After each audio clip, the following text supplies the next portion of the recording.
तो भाई survivor series war games 2024 खत्म हो चुका है ये शो। तो भाई इसीलिए मैं ये नहीं कह रहा कि शो बुरा था, नहीं भाई शो बहुत अच्छा था भाई। डब्ल्यूडब्ल्यूई ने जो कहा था कि वो करेंगे तो उन्होंने वो किया है। जो मैच कार्ड हमारे सामने रखा था वो पूरा मैच कार्ड पूरा तरीके से हुआ है। उन्होंने जो भी डिलीवर करने के लिए कहा था वो सब कुछ उन्होंने डिलीवर किया है, लेकिन हमारी एक्सपेक्टेशन से कुछ ज्यादा हाई थी भाई, वो उसके ऊपर डिलीवर नहीं कर पाए बस। तो इसलिए भाई शो जो है थोड़ा सा फीका लगा, क्योंकि कुछ सरप्राइज कुछ रिटर्न हुआ ही नहीं भाई। ये होता है भाई टॉप 4 पीपीवीज में से एक इवेंट भाई, कहाँ रेसलमेनिया और रॉयल रंबल जैसी चीजें होनी चाहिए, लेकिन भाई आजकल तो रॉयल रंबल और रेसलमेनिया में वैसी चीजें नहीं होती, तो कहाँ ही सर्वाइवर सीरीज में होंगी। खैर जो भी है, इसके ऊपर मेरे ओपिनियन यही है कि भाई मुझे जो ज्यादा कुछ खास पसंद नहीं आया। तो तुम्हें कैसा लगा तुम मुझे कमेंट में बता सकते हो। लेकिन सबसे बढ़िया बात जो मुझे शो से आई है, जो जिसके लिए मैं काफी खुश हूँ, वो ये है कि भाई मेरी सारी प्रेडिक्शन विनर जो है वो सब कुछ सही साबित हुए हैं। सारे के सारे 5 विनर्स वही निकल के आए जो मैंने तुम्हें बताए थे, जो मैंने प्रिडिक्ट किए थे।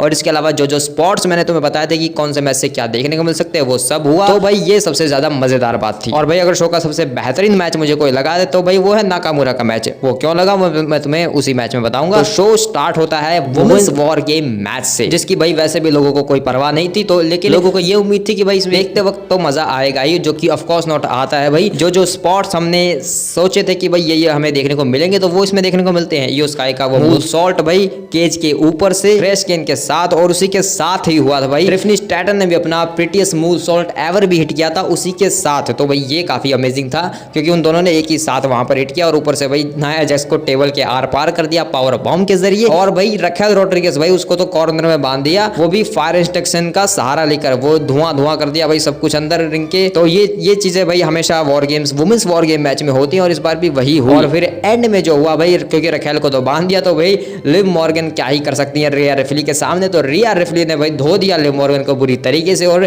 टेबल के आर पार एक रिपटाइड हिट किया, वो भी टॉप रोप से, जो मैंने एक्सपेक्ट किया था कि भाई ये होगा। लेकिन मैं ये नाया जैक्स या रखेल रोड्रिगेज के ऊपर देखना चाहता था, क्योंकि काफी इंपैक्टफुल लगता है। लेकिन भाई लिव मॉर्गन वर्सेस रिया रिफली, यही तो मैच था ना, रिया रिफली की टीम वर्सेस लिव मॉर्गन की, यही भाई इस मैच का सिर्फ यही एक सेंस है और कुछ नहीं। तो भाई इसी वजह से, क्योंकि रिया रिफली ने पिन किया, लिव मॉर्गन के ऊपर पिन होता है 1 2 3, और रिया रिफली की टीम इस मैच को जीत जाती है। लेकिन इस मैच के दौरान भाई बेली और इयो स्काई का एक बार इंटरेक्शन हुआ था, वो दोनों शायद कुछ बातें कर रहे थे, और हो सकता था कि भाई उनका रीयूनियन हो जाए, लेकिन भाई नाया जैक्स ने होने ही नहीं दिया भाई, क्या ही कर सकते हैं। खैर जो भी हो, लेकिन बेबी फेस टीम इस मैच को जीत जाती है। रिया रिफली ने पिन किया है क्योंकि लिव मॉर्गन के ऊपर। तो आगे की स्टोरी यही हो सकती है कि भाई अब जो है रिया रिफली एक मैच की मांग कर सकती हैं against Liv Morgan for the world heavyweight championship. और इसके अलावा भाई ट्रिफनी स्ट्रैटन ने एक बार कैश इन करने का ट्राई किया था, लेकिन रखेल रोड्रिगेज थी भाई, वो लिव मॉर्गन के ऊपर थोड़ी ना कैश इन होने देंगी, तो उन्होंने नहीं होने दिया था वहां पर। लेकिन ये बात नाया जैक्स को नहीं पता है कि भाई ट्रिफनी कैश इन करने वाली थी। तो देखते हैं कि स्मैकडाउन के ऊपर क्या टेक रहता है इसका। और कैंडिस लरे कहाँ गायब हो गई भाई मैच में, वो तो मुझे पता भी नहीं। लेकिन यहाँ पर भाई हो सकता था कोई रिटर्न वगैरह देखने को मिले, लेकिन भाई कुछ नहीं देखने को मिलता है भाई। ट्रिपल एच का राज है, कुछ नहीं होने वाला, ठीक है। लेकिन भाई शो का जो पूरा मैच कार्ड था ना भाई, वो बिल्कुल उसी तरीके से टेक किया है जैसे मैंने तुम्हें बताया था अपनी प्रेडिक्शन वीडियो में।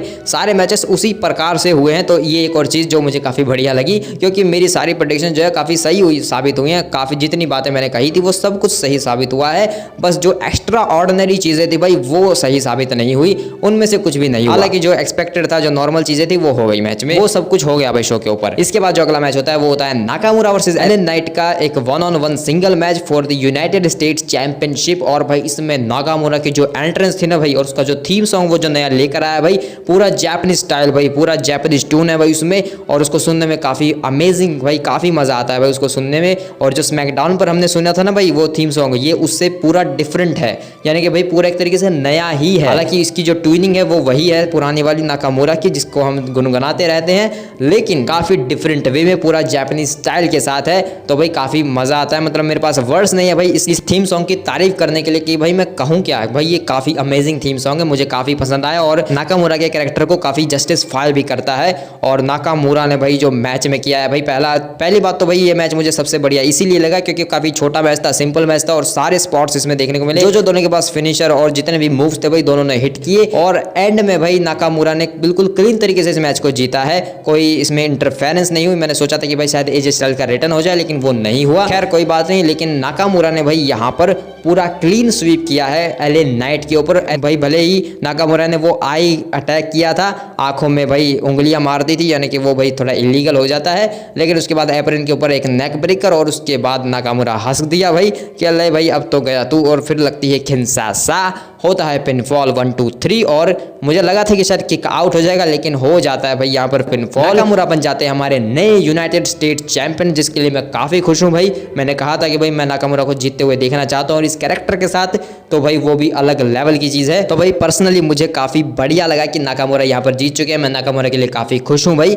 और अब नाकामुरा आगे इन फ्यूचर में क्या करता है भाई, वो काफी इंटरेस्टिंग होने वाला है भाई। तो मैं काफी एक्साइटेड हूँ भाई नाकामुरा को इस कैरेक्टर के साथ यूनाइटेड स्टेट चैंपियनशिप का रन देते हुए देखने के लिए, क्योंकि भाई काफी मजा आने वाला है। वैसे नाकामुरा वर्सेस एलन नाइट का एक रीमैच भी जरूर होगा इसके बाद, पर मुझे लगा नहीं था कि भाई नाकामुरा को जितवा देगी WWE, लेकिन उन्होंने सही डिसीजन लिया है। इसके ऊपर मैं उन्हें अप्रिशिएट करना चाहूंगा। और भाई काफी बढ़िया चीज, नाकामुरा चैंपियन बन चुका है, इसीलिए भाई मुझे ये मैच जो है मैं नंबर 1 पर रख सकता हूँ भाई। सर्वाइवर सीरीज का नंबर 1 चीज जो मुझे सबसे बढ़िया चीज लगी कि नाकामुरा यूनाइटेड स्टेट चैंपियन बन गया भाई, सबसे बेहतरीन चीज। इसके बाद शो के ऊपर होता है इंटरकॉन्टिनेंटल चैंपियनशिप के लिए Bron Breakker versus Sheamus versus Ludwig Kjær वाला एक बैंगर मैच भाई, एब्सोल्यूट बैंगर भाई, जिसमें हमने सोचा था कि इसमें तो कुछ इंटरप्शन नहीं होने वाला और हमें एक बैंगर देखने को मिलेगा। तो हमें बैंगर देखने को मिलता है। ब्रॉन ब्रेकर अपने सारे मूव्स हिट करता है, शेमस अपने भाई फीट्स ऑफ बोरान हिट करता है, वो बजाता है भाई शेमस को, लुडविग केजर को भी और ब्रॉन ब्रेकर को भी, वो भी भाई बैरिकेड्स के ऊपर सजा के उन्हें। और रिंग के अंदर भाई लुडविग केजर भी अपने जलवे दिखाता है भाई। लुडविग केजर भाई वो काफी अमेजिंग रेसलर है और उसने भी जो है अपने सारे मूव्स हिट किया। अपना सिग्नेचर मूव जो वो भाग के आता है वो उसने शेमस के ऊपर हिट किया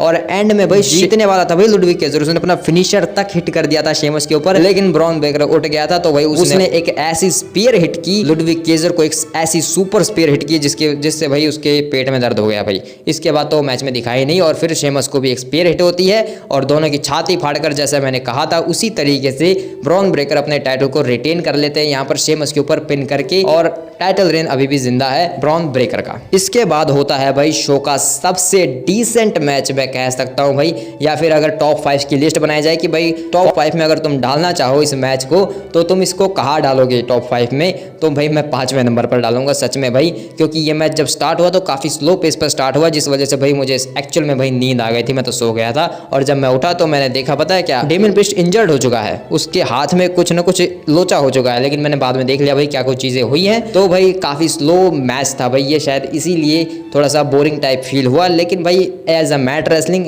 दोनों जिस तरीके के रेसलर है तो ये भाई ऐसा स्लो जो है चल सकता है। थोड़ा अगर और फास्ट होता तो भाई काफी मजा आता, लेकिन उसका एक उन्होंने एक की डाल दी कि भाई क्यों ये स्लो मैच था, क्योंकि भाई गुंथर की मेंटल हालत ठीक नहीं है, मेंटली थोड़ा डिस्टर्ब है। और उसके अलावा भाई डेमियन प्रीस्ट का देखा जाए तो उसका भाई हाथ में चोट लग गई तो इस वजह से, लेकिन दोनों अपने अपने भाई सारे मूव्स हिट कर देते हैं और दोनों ही किक आउट होते रहते हैं। तो कुछ होता नहीं है भाई इस मैच में, बस उठते हैं अपना फिनिशर हिट करते हैं फिर किक आउट होता है।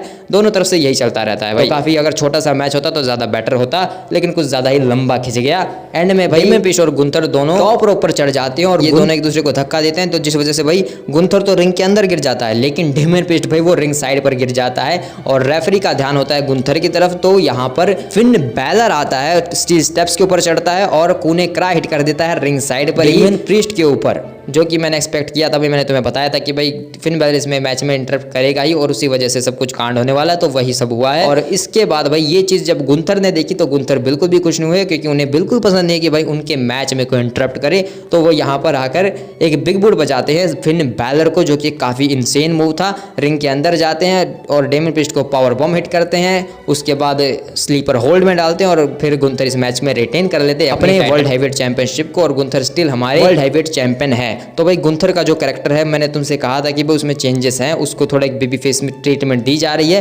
तो हाँ भाई यहाँ पर उसे एक ट्विनर की तरह दिखाया जा रहा है और हो सकता है इन फ्यूचर में वो पूरा ही बेबी फेस टर्न हो जाए, क्योंकि लुडविग केजर से भी वो दूर हो चुका है। उसने अपने आप को भाई लुडविग केजर से दूर कर लिया है, क्योंकि लुडविग केजर पूरा हील है। और जिस तरीके से गुंथर अपने आप को फिलहाल देख रहा है, जिस तरीके से हमें टीवी पर देखने को मिल रहा है, तो वो एक बेबी फेस वाला चीज चल रही है। लेकिन मैं नहीं चाहता कि भाई वो बेबी फेस टर्न करे, मैं उसे एक ट्विनर की तरह देख सकता हूँ भाई आराम से, क्योंकि एक ट्विनर रहेगा तो वो ज़्यादा बेटर चीज़ है। एज अ ब्रॉन ब्रेकर भी भाई एक ट्विनर ही है, तो ऐसे में भाई वो एक हील भी होता है और फेस भी होता है, उसे ट्विनर बोलते हैं। तो ऐसा सही रहेगा कि गुंथर जो एक ट्विनर रहे, ना पूरा हील ना ही पूरा फेस। तो गुंथर यहाँ पर स्टिल हमारे चैंपियन है, यहाँ पर कोई कुछ रिटर्न नहीं होता है। और उसके बाद भाई लेकिन बैक स्टेज में जरूर कुछ हुआ है, क्योंकि जब डेमियन प्रीस्ट काफी गुस्सा है भाई इस चीज से, क्योंकि फिन बैलर ने उनके ऊपर अटैक किया, तो वो जाकर बैक स्टेज में फिन बैलर के ऊपर अटैक करते हैं। लेकिन भाई वहाँ पर फिन बैलर अकेला थोड़ी है, वहाँ पे उसकी पूरी जजमेंट डे है, तो कार्लिटो और जेडी वगैरह आते हैं और फिर यहाँ पर डेमियन प्रीस्ट को इतनी बुरी तरीके से मारते हैं कि भाई डेमियन प्रीस्ट अब इंजर्ड हो चुके हैं। अब भाई सीधा अगले साल देखेंगे। तो भाई पहले रिया रिप्ली इंजर्ड होकर चली गई थी, अब डेमियन प्रीस्ट इंजर्ड होकर चला गया। भाई टेरर ट्विंस का रीयूनियन कब होगा भाई पता ही नहीं। तो भाई अब तो अगले साल ही देखने को मिलेगा सब कुछ। वेल इसके बाद होता है भाई शो का मेन इवेंट, और जिसके लिए ही ये शो बनाया गया था शायद भाई, ब्लड लाइन वॉर गेम्स। पहले the blood line Bronson breed entrance करते हैं, उसके बाद यहाँ पर सैमी ज़ेन आते हैं, जिमी ऊसो आते हैं, सीएम पंक आते हैं, रोमन रेंस एंट्रेंस करते हैं और जे ऊसो भाई अपनी अलग एंट्रेंस करता है लोगों के बीच से। और भाई ये जे ऊसो और टामा टोंगा मैच की शुरुआत करते हैं काफी अच्छे तरीके से। भाई रोमन रेंस टॉप रोप से बॉडी हिट करते हैं सारे सुपरस्टार पूरी ब्लड लाइन के ऊपर, बैड ब्लड लाइन के ऊपर, और उसके बाद रोमन रेंस रिंग के अंदर आ चुके हैं। तो जब ब्रॉन्सन ब्रीड के ऊपर चढ़ जाते हैं सुनामी हिट करने के लिए और रोमन रेंस को रख देते हैं टेबल के ऊपर सजाकर कि भाई अब ब्रॉन्सन ब्रीड जो है रोमन रेंस की रीड तोड़ेगा, लेकिन सीएम पंक रोमन रेंस को बचा लेते हैं भाई, देते हैं और ब्रॉन्सन ब्रीड भाई खुद की सुनामी में खुद ही बह जाता है क्योंकि वो खुद टेबल के आर पार हो जाता है। तो यहाँ पर रोमन रेंस को बचाया सीएम पंक ने भाई। ब्रॉन्सन ब्रीड तो ढेर हो चुका है तो अब कुछ बचा नहीं है। तो जेकब फाटू के ऊपर भाई सुपर किक्स पे सुपर किक्स, सुपर किक्स पे सुपर किक्स और भाई किक्स खाता है। उसके बाद वन एंड डन खाता है ऊसोज से। तो वन एंड डन देखकर भाई काफी दिल को चैन मिला। लेकिन उसके बाद जिमी ऊसो चढ़ जाते हैं टॉप रोप पर और स्प्लैश के लिए चढ़ता है, लेकिन टोंगेंस आ जाते हैं। तो भाई ऊसो एक टॉमा टोंगा को स्पीयर हिट करता है और ब्लू थंडर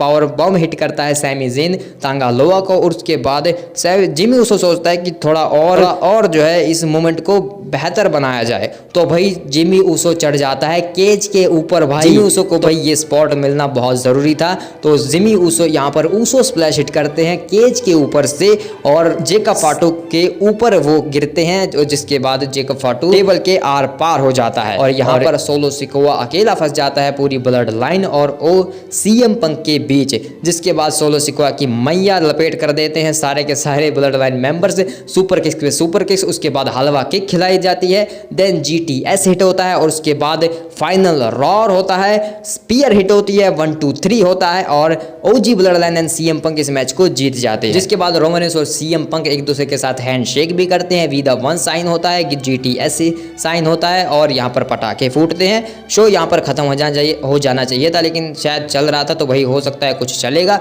लेकिन घंटा कुछ नहीं होता है। ये दोनों भाई यहाँ से लेकर पूरे एंट्रेंस गेट तक चले जाते हैं। पॉल हेमन से भी मिलते हैं बीच में, जहां पर सीएम पंक ये कहते हैं पॉल हेमन को कि मैंने वो कर दिया जो तूने कहा था, अब तुझे वो भी करना होगा जो मैं कहूंगा। तो भाई वो पता नहीं कब वो फेवर लेने आएंगे, सीएम पंक कब मांगेंगे वो फेवर। सीएम पंक ने भाई सौदा किया है पॉल हेमन से, तो वो पता नहीं भाई क्या सौदा है। लेकिन रोमन रेंस भी पॉल हेमन से काफी खुश होते हैं क्योंकि उसने शायद सही डिसीजन लिया था सीएम पंक को अपनी टीम में लेकर, क्योंकि अगर सेथ रॉलिंस होता भाई तो वो मरने देता भाई वो रोमन रेंस को, वो नहीं बचाता वहां पर सुनामी से। उसके बाद भाई खुद स्टॉम्प हिट करता ब्रॉन्सन ब्रीड के ऊपर। तो यहाँ पर भाई वी द वंस और जीटीएस साइन के साथ जो है पूरा शो खत्म हो जाता है। तो भाई इस तरीके से भाई पूरा शो उसी तरीके से चला जैसा अभी हमें मैच कार्ड में देखने को मिला था कि भाई ये मैच होने वाला है तो तुम देख सकते हो, और हमने वो देख ली और सब कुछ खत्म हो गया। इसके अलावा कुछ नहीं होने वाला और कुछ भी नहीं हुआ, यानी कि ना तो कोई रिटर्न हुआ, ना ही किसी मैच में कोई इंटरप्शन देखने को मिला। सब कुछ जो है बिल्कुल क्लीन और स्वीप हुआ है, यानी कि सब कुछ सही तरीके से चला और सब कुछ खत्म हो गया। लेकिन भाई तुम्हारे ये टॉप 4 पीपीवीज में आता है, तुम्हारे सबसे बड़े पीपीवीज में से ये एक है और यहाँ पर लोग सरप्राइज एक्सपेक्ट करते हैं कि यहाँ पर कुछ सरप्राइजिंग कुछ शॉकिंग देखने को मिलेगा, लेकिन ऐसा कुछ नहीं होता है। शॉकिंग के नाम पर तुम हमें क्या दिखा रहे हो कि ब्रॉन्सन ब्रीड टॉप रोप से कूद रहा है और फिर रोमन रेंस को वहाँ से हटा दिया जाता है, जिस वजह से वो खुद ही नीचे गिर जाता है। रकेल रॉड्रिगेज को हैंडीकैप्स में बांध दिया गया उसे कॉर्नर में, तो क्योंकि वो मैच नहीं लड़ पा रही है। ये चीजें दिखा रहे हैं भाई, ठीक है भाई, ये भी बढ़िया चीजें हैं। लेकिन सरप्राइजेस भाई, रिटर्न से कुछ भाई ऐसा जो हमने कभी नहीं देखा। ठीक है भाई, रोमन रेंस को कूदते हुए देख लिया, वो काफी अच्छी बात है, लेकिन भाई कुछ और भी तो होना चाहिए था ना। तो भाई वो जो एक्सपेक्ट किया था हमने वो सब हमें देखने को नहीं मिला, जिस वजह से भाई मुझे ये शो जो है काफ़ी कुछ ज़्यादा पसंद नहीं आया। क्योंकि भाई मैं WWE जो है सिर्फ रेसलिंग के लिए नहीं देखता हूँ, हालांकि रेसलिंग जो है काफ़ी मज़ा आता है भाई मैचेस को देखने में, बैंगर मैचेस, लेकिन मैं उसके लिए नहीं देखता हूँ भाई। मुझे चाहिए ड्रामा, स्टोरी, और ड्रामा था भाई पूरे ब्लड लाइन में, लेकिन वो भाई शॉकिंग फैक्टर्स की भाई अब आगे क्या होगा वो सब चीज़ें तो वो इस शो से देखने को नहीं मिलती। और भाई सेथ रॉलिंस के ऊपर भाई हम कितना वो कर रहे थे कि भाई सेथ रॉलिंस आएगा मैच में, इंटरप्ट करेगा और उसका मूव क्या होगा भाई, वो किसको किसको चूज करेगा, तो भाई सेथ रॉलिंस आया ही नहीं यहाँ पर शो के ऊपर, वो अवेलेबल था ही नहीं। तो भाई मैच जो है काफ़ी अच्छे तरीके से खत्म हो गया। तो भाई मतलब कि भाई इसीलिए मुझे जो है ज़्यादा कुछ पसंद नहीं आया, क्योंकि शायद मेरी एक्सपेक्टेशंस कुछ ज़्यादा ही हाई हो चुकी थी। तुम बताओ तुम्हें कैसा लगा कमेंट में। और भाई अब आगे के लिए क्या है, तो भाई आगे के लिए सिंपल सी चीज़ें कि भाई रोमन रेंस ने सोलो सिकोआ के ऊपर पिन किया है, तो अब जो है ओटीसी के लिए दावा रख सकते हैं। जो ओटीसी मैच चाहते थे Roman Reigns versus solo Sikoa का, तो अब तो भाई रोमन रेंस के पास खुद का ट्राइब भी है और वाइस मैन भी है। तो अब Roman Reigns versus solo Sikoa का ट्राइबल चीफ की गद्दी के लिए, हुला फला के लिए वो मैच हो सकता है। और रिया रेफरी ने क्योंकि लिव मॉर्गन के ऊपर पिन किया, तो अब जो है रिया रेफरी वर्सेस लिव मॉर्गन का वर्ल्ड हेवीवेट चैंपियनशिप मैच हो सकता है। फिन बैलर ने आकर इंटरप्ट कर दिया भाई, कॉस्ट करवा दिया डेमियन प्रीस्ट को वर्ल्ड हेवीवेट चैंपियनशिप। तो उस वजह से Finn Balor versus Damien priest का भी मैच होगा और वो शायद रेसलमेनिया में ही होगा। और नाकामुरा नए चैंपियन बन चुके हैं, तो भाई उनका पैथ बिल्कुल अलग होने वाला है। एक रीमैच हमें जरूर देखने को मिल ही जाएगा। और ब्रॉन ब्रेकर का भाई आगे इन फ्यूचर में क्या होने वाला है मैच, वो काफी इंटरेस्टिंग होगा कि अब ब्रॉन ब्रेकर किसकी अगेंस्ट जाने वाले हैं। क्योंकि भाई शेमस और केजर के सामने तो मैं उन्हें नहीं देखना चाहूंगा, उनका चैप्टर क्लोज हो चुका है। शेमस वर्सेस केजर का एक 1-on-1 मैच हो सकता है। तो यही है भाई इन सब के ऊपर मेरे टेक्स। और इसके अलावा जब शो खत्म होने के बाद इन सब का इंटरव्यू लिया जाता है, तो भाई वहाँ पर हैप्पी बर्थडे सेलिब्रेशन करते हैं रिया रिफ्ली वगैरह सब। रिया रिफ्ली बियांका बेलेयर, नाओमी का क्योंकि हैप्पी बर्थडे था भाई उसका, तो इसलिए भाई वो हैप्पी बर्थडे के लिए उसके लिए गाना गाते हैं। और भाई सीएम पंक से पूछा जाता है कि आप जो है रोमन रेंस को एक डेकेड के बाद देख रहे हैं, तो क्या इंप्रूवमेंट देखने को मिली है। तो भाई सीएम पंक बोल देते हैं नो कमेंट्स, इसके ऊपर मैं कुछ कहना नहीं चाहूँगा। ऑफकोर्स नॉट भाई, क्या ही कह सकता है भाई। वो रोमन रेंस भाई जो 10 साल पहले अपना नाम बनाने आया था, अब वो रोमन रेंस ट्राइबल चीफ है, ओटीसी है, और उसके नाम से अब लोग अपना नाम बनाते हैं भाई। तो वो लेवल अलग हो चुका है। सीएम पंक कुछ नहीं कह सकता उसके ऊपर। और सीएम पंक तो भाई यहाँ पर फिर से वही बोल देता है कि यार मुझे कोई जूस पिला दो यार, मुझे मौसम्बी का, ऐसा बोलता है भाई सीएम पंक तो सच में। और इसके अलावा भाई ट्रिपल एच भाई वो क्या कर रहा था, वो कुछ नहीं कर रहा भाई, वो बस नोट गिन रहा है भाई। वो रोमन रेंस, सीएम पंक और इन सब के नाम पर भाई, वॉर गेम के नाम पर सिर्फ नोट गिन रहा था और कुछ नहीं। अब भाई रॉयल रंबल से मेरी काफी एक्सपेक्टेशंस है, तो भाई वो देखेंगे भाई रॉयल रंबल में क्या होगा। सैटरडे नाइट मेन इवेंट भी आएगा, उसके बारे में भी बात करेंगे। तो मिलते हैं किसी और वीडियो में, तब तक